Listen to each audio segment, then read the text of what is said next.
I'm Marle. This channel exists to connect gamers to MMOs they'll love. In this series, I play an old-school, non-instance, group-based, refreshingly deep MMORPG called Airlift. It's built on Neverwinter Nights 1 Enhanced Edition and has been releasing original content longer than Classic WoW.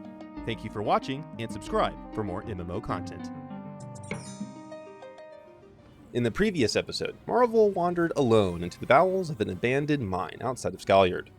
After opening a gate, she found herself bombarded by an array of hostile spells that reduced her visibility to utter blindness. There are two red icons in the top right, and they seem to indicate that Marle is magically deaf and blind simultaneously. It's my impression that these reduce the skill spot and listen to 0. However, after waiting patiently for the momentary affliction to pass, visibility is returned. A sparked witchling has approached Marle to brawl, backed by a shaman to her 3 o'clock that continues to call down arcane blasts against the trespassing moon elf. Realizing the pseudo-dragon is absent, Marle beckons her forth from her planar residence. Yet, we know the beholder-like floating abominations are nearby. We have yet to fight them, so it's difficult to know how to prepare. They are in fact called Dire Eyes, and respond to the encroaching threat by using Evil Eye Gaze that rolls against your character's fortitude save. I presume that Marle is able to discern which ability was used due to her training in spellcraft. Thankfully, they are not as dangerous as their larger Underdark kin. What is through these doors? Nothing.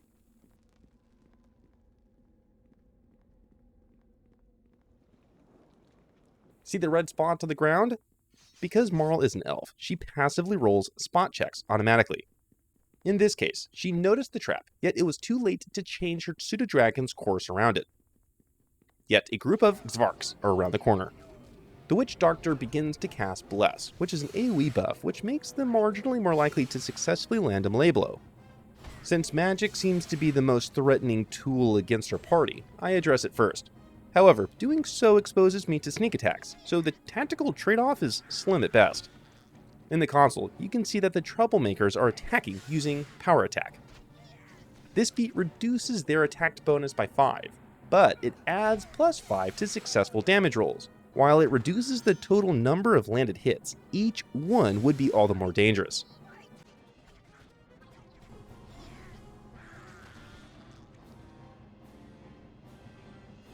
As we loot, you can see many different types of potions. As indicated earlier, many spells can be bottled or brewed to provide similar benefits. This enables pure melee builds to still access the potency and utility of spell-like benefits without having to learn any magical art. While it's my impression that not all spells can be bottled or brewed, many of the most popular buffs or boons are accessible via looting or apothecary. There's also a way to imbue wands with spells, yet we'll discuss that option when it becomes relevant. However, we stumble onto an armor locker. The last time we encountered furniture like so, bashing it yielded advantageous results. Let's see if we're as serendipitous. Nothing. We must have damaged its contents in our barbaric attempt to open its doors. Moving through the dark tunnels is unpredictable, and just around the corner is a large group waiting to pounce.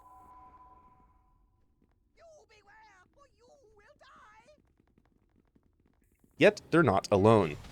A shadow mole is among them. However, what is more pressing is that a dart thrower's ammunition seems to be enhanced with venom as Marle's pseudo-dragon begins to incubate disease. The UI indicates this status not only through the green cloud about the effect tune, yet also by coloring the HP bar to the right. However, after combat, I use another healing kit. Since we are not in the fray of battle, you can automatically roll a 20. This makes their utility more efficient, yet sometimes you need to apply one during the heat of conflict. After renewing my buffs, I find myself in a larger open arena filled with 2 large groups. It's unlikely that I'll be able to solo all of them simultaneously, so I need to pull only a select few at a time. Moreover, doing so is incredibly difficult.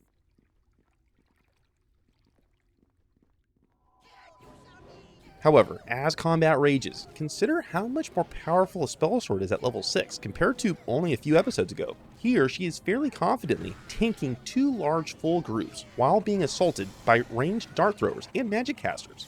I should add that the size of your race affects various scores such as your AC, grapple bonus, and stealth. In this case, these little gremlin benefit from their size, although if they were to attempt to knock me down, they would likely fail due to the penalty to their discipline score.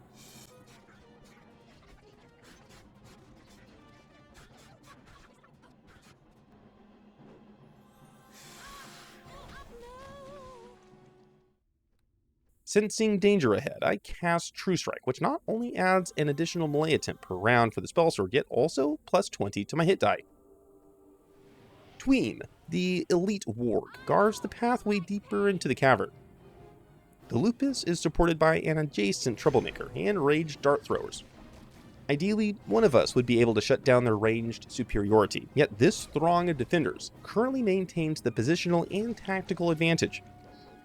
We are going to have to hope that we can bulldoze through their front lines to finally overwhelm those in the back. Moreover, you can see in the chat that when I use Vitriolic Strike, the total damage is an amalgamation of all the various additives, such as the bonus from Strength, magical bonus from Imbue Weapon, enhancement bonus, and more. For easy reading, I've combined them to render as a single number above the head of each foe, yet note that there's more going on under the hood than what meets the eye.